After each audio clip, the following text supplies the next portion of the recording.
Suspend అయిన teacher Gautami రాజీనామా చేశారు. ప్రభుత్వ పాఠశాలలో టీచర్ గా విధులు నిర్వహిస్తున్న గౌతమి సోషల్ మీడియాలో రీల్స్ చేసేసింది. అయితే ఓ ప్రైవేట్ స్కూల్ను ప్రమోట్ చేస్తూ రీల్స్ చేసినట్లు గౌతమిపై ఆరోపణలు వచ్చాయి. దీంతో జిల్లా అధికారులు ఆమెను 6 నెలలు సస్పెండ్ చేశారు. అయితే సస్పెన్షన్ తర్వాత తనను తోటి ఉద్యోగులే వేధించారంటూ గౌతమి భావోద్వేగానికి లోనయ్యారు.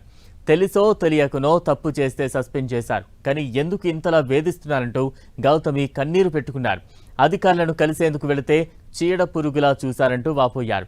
తోటి ఉద్యోగుల వేధింపులు తట్టుకోలేకనే ఉద్యోగానికి రాజీనామా చేస్తున్నట్లు గౌతమి తెలిపారు. కష్టపడ్డాను ఉద్యోగం కోసం. ఒక పేదరికంలో పుట్టిన బిడ్డగా, ఒక గిరిజన బిడ్డగా చాలా కష్టపడ్డాను. నా భర్త సపోర్ట్ తోటి ఈ జాబ్ సంపాదించాను. పేద పిల్లలకి సహాయం చేయాలని కష్టపడి ఉద్యోగం సంపాదించా. నేను కష్టపడే టీచర్ని. ఎప్పుడు కూడా క్లాస్ రూమ్లో నేను అసలు ఎప్పుడు కూడా ఫోన్ యూజ్ చేయలేదు, మిస్యూజ్ చేయలేదు. ఆనందం కోసం ఇంట్లో చేసుకున్నాను రీల్స్.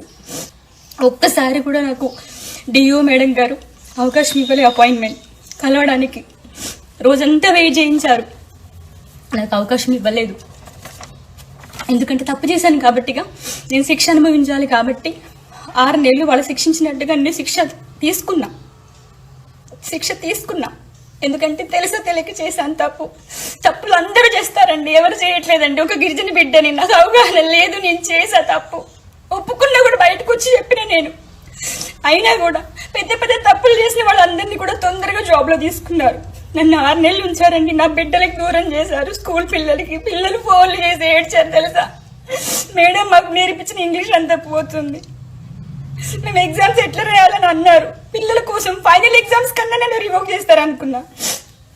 నన్ను రివోక్ చేయలేదు. ఆ మేడం గారు నన్ను తిట్టారు. ఆ రోజు వెయిట్ చేసా ఆమె కోసము. ఈవినింగ్ 7:30 వరకు కూడా ఉన్నా. నేను కలిసి వెళ్దాం ఎట్లా చేసన్నా అని. ఆ రోజు నేను కలవడానికి మేడం దగ్గరికి వెళ్తే, నువ్వు దూరం జరుగు, దగ్గరకు వస్తే బాగోదని అన్నారు నన్ను.